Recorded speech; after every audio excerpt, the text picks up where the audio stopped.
আসসালামু আলাইকুম এভরিওয়ান, সবাই কেমন আছেন? আশা করি সবাই ভালো আছেন। আজকে আমরা একটি প্রত্যন্ত বিলের মাঝখান থেকে হেঁটে যাচ্ছি।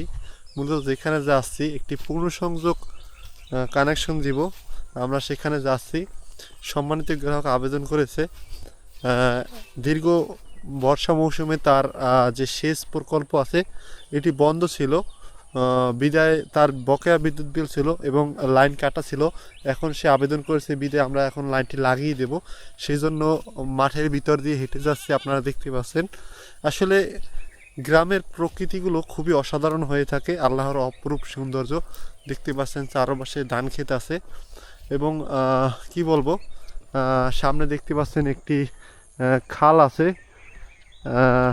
ব্রিজ আছে যাওয়ার মতো। আসলে ভিডিওটি এজন্য করা যে গ্রামের অপরূপ সৌন্দর্য দেখতে পাচ্ছেন এখানে। এখান থেকে হয়তো বা তারা গাড়ি নেয়, সেচ সেচ দেয় যে। আল্লাহু আকবার। হাল চাষ করার জন্য যে ট্রিলার আছে মাহিন্দ্রা, সেগুলো এখানে নেয়। ধান দেখতে পাচ্ছেন, আমন ধান, এগুলো তারা চাষ করে।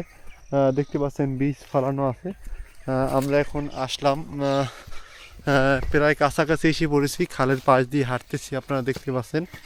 আপনাদের উদ্দেশ্যে কিছু কথা বলি, আপনারা কখনোই বিদ্যুৎ বিল বকেয়া রাখবেন না। কারণ যদি বিদ্যুৎ বিল বকেয়া রাখেন সেক্ষেত্রে কিন্তু আপনাকে একটি ডিসিআরসি ফি দিতে হবে এবং জরিমানা গুনতে হবে। এই যে ডিসিআরসি ফি, এতে কিন্তু অনেক টাকা চলে যায়। অবশ্যই আপনারা বিদ্যুৎ বিল বকেয়া রাখবেন না। সচেতন গ্রাহক হিসেবে বিদ্যুৎ বিল বকেয়া রাখা ঠিক না। আপনাদেরকে আমরা এখন দেখাবো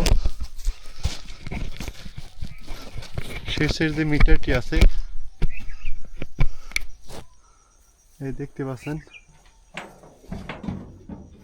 এখানে এই যে লাইনটি কাটা। প্রথমে আমি মিলিয়ে নিই ঠিক তো নাকি।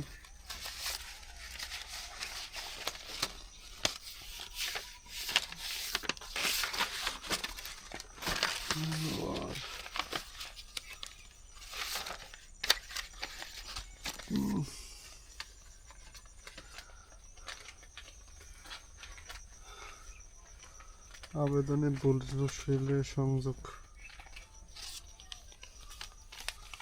এটা নাম্বার 10। হ্যাঁ এটাই।